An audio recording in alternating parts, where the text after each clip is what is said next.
Assalamualaikum warahmatullahi wabarakatuh. Perkenalkan, saya Ron Abdi Prasetyo, mahasiswa Prodi PPKN Universitas PGRI Jombang dengan NIM 233010.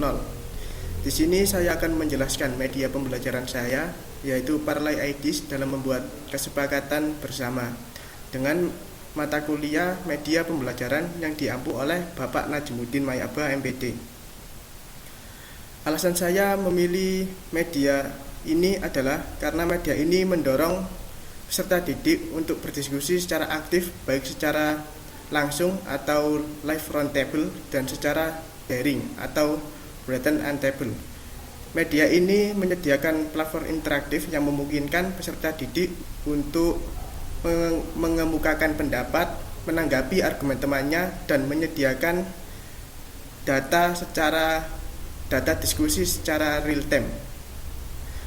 Tujuan saya menggunakan media pembelajaran ini adalah untuk memperkuat indikator pembelajaran saya, yaitu menganalisis proses pembuatan kesepakatan bersama dan menganalisis mengapa kesepakatan bersama dibutuhkan.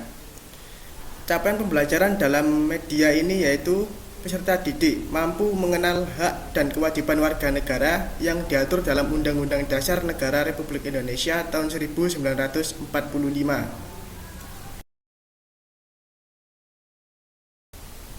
Baik, ini adalah tampilan pertama setelah kita masuk ke website parlayids.com. Di sini ada dua pilihan teman-teman, yaitu sebagai murid dan sebagai guru. Kita akan melakukan simulasi sebagai guru terlebih dahulu. Jika kita belum mempunyai akun, maka kita akan disuruh membuat akun terlebih dahulu. Karena saya sudah mempunyai akun, jadi saya langsung saja tekan ke login.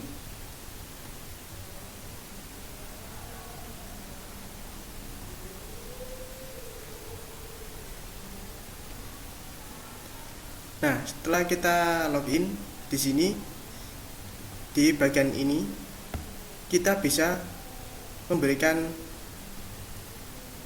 materi apa yang bisa kita berikan ke peserta didik. Di sini saya sudah membuat materinya, jadi bisa langsung ke materi.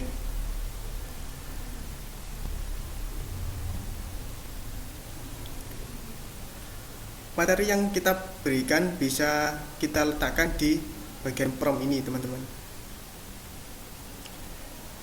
Di sini saya sudah membuat materi, ada tujuan pembelajarannya, kemudian ada materi kesepakatan bersama, kemudian setelah peserta didik memahami materi yang kita berikan, kita bisa mengajukan pertanyaan. Di sini saya juga sudah membuat pertanyaannya. Di sini ada 5 pertanyaan untuk peserta didik diskusikan. Untuk mendiskusikan ini, peserta didik bisa berdiskusi di bagian discussion. Nah, di bagian ini peserta didik bisa berdiskusi di bagian sini.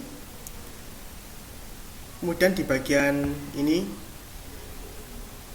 kita akan mengetahui berapa jumlah peserta didik yang melakukan diskusi atau yang merespon materi kita. Dan ini adalah daftar yang sudah masuk ke forum kita ini.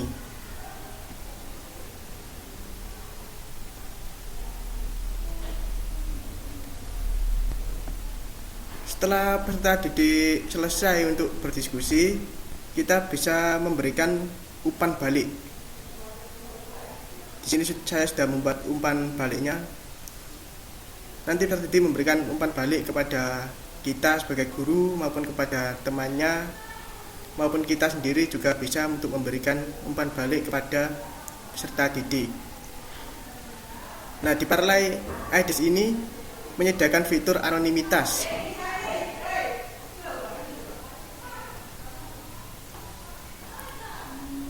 Di mana fitur ini dapat menyembunyikan identitas dari peserta didik. Jika guru-guru ingin peserta didik itu menunjukkan identitas aslinya, bisa mematikan fitur anonimitas ini. Dan jika ingin mengetahui identitas aslinya, guru bisa menonaktifkan fitur ini. Nah, ini dia sudut pandang kita sebagai guru di media Parlais IDs. Kemudian akan kita lanjutkan sudut pandang kita sebagai peserta didik.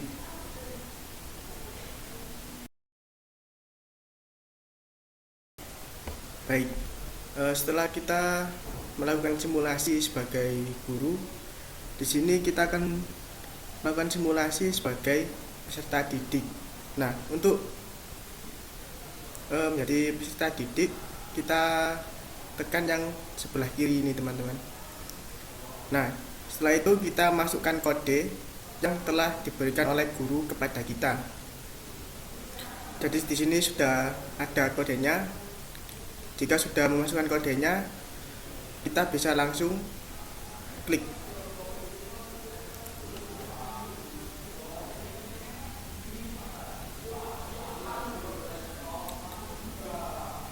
Nah, kita akan masuk ke forum ini. Nah, di sini sudah memberikan komentar, dan jika kita ingin memberikan komentar lain untuk diskusi, nah ini bisa kita cantumkan di sini. Jadi kita mau berdiskusi tentang apa itu dari materi ini, atau untuk menjawab pertanyaan ini. Nah, bagaimana cara memastikan definisi masalah atau tujuan yang dibuat? Yaitu kita bisa menjawabnya lewat ini, lewat submission.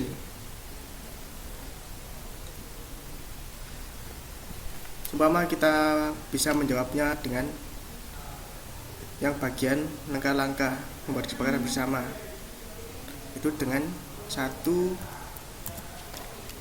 identifikasi masalah.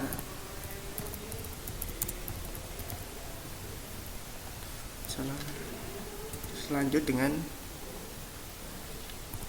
kumpulan informasi.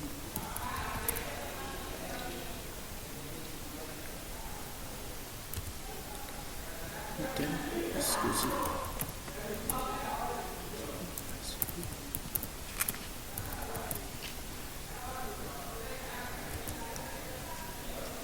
Kemudian membuat kesepakatan.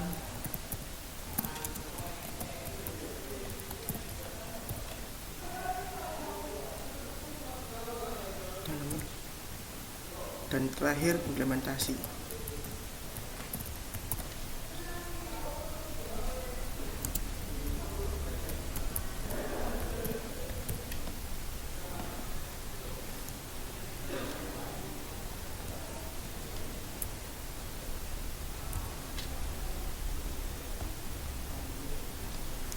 Nah, setelah kita menjawab pertanyaan tadi,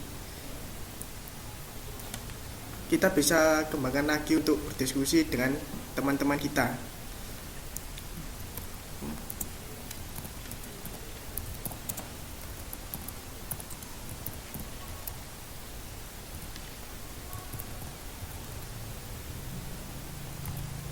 Nah, semisal seperti ini. Nah, ketika sudah seperti ini,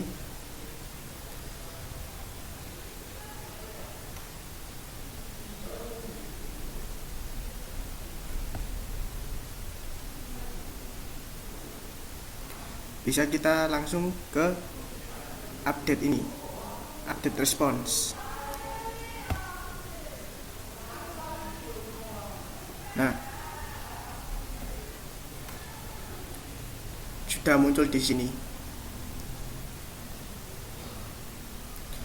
Nanti bisa kita diskusikan dengan teman-teman lainnya di forum diskusi ini. Mungkin ada yang bisa ditambahkan atau mau mengoreksi jawabannya, itu juga bisa dilakukan di forum diskusi ini. Tapi tentunya juga tidak lepas dari materinya, tak terlepas dari materi ini diskusinya, dan juga pertanyaan diskusi. Nah, untuk memberikan umpan balik, kita juga bisa memberikannya di diskusi ini. Nah, tinggal kita edit lagi, tinggal kita tekan edit ini, kemudian kita tambahkan umpan balik kita itu seperti apa di bawahnya. Bawahnya ini juga boleh umpan baliknya seperti ini, untuk guru seperti ini, dan teman-teman seperti ini juga bisa, boleh seperti itu. Nah, ini dia, dan ini dia sudut pandang sebagai peserta didik.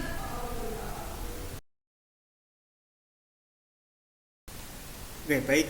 Jadi kesimpulannya yaitu Parlay IDES ini memungkinkan peserta didik untuk berpartisipasi secara aktif di forum diskusi ini dengan peserta didik menyampaikan pendapatnya dan juga mengomentari pendapat temannya. Tapi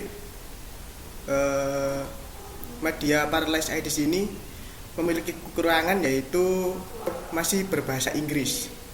Jadi kebanyakan masih berbahasa Inggris. Namun ini tidak akan berpengaruh kepada materi kita karena kita memberikan materi juga dalam bahasa Indonesia, jadi tidak akan berpengaruh. Sudah, demikian itu saja yang bisa saya sampaikan. Kurang lebihnya kami mohon maaf yang sebesar-besarnya, dan juga saya ucapkan terima kasih kepada semua teman-teman atau semua orang yang telah membantu saya dalam pembuatan video ini.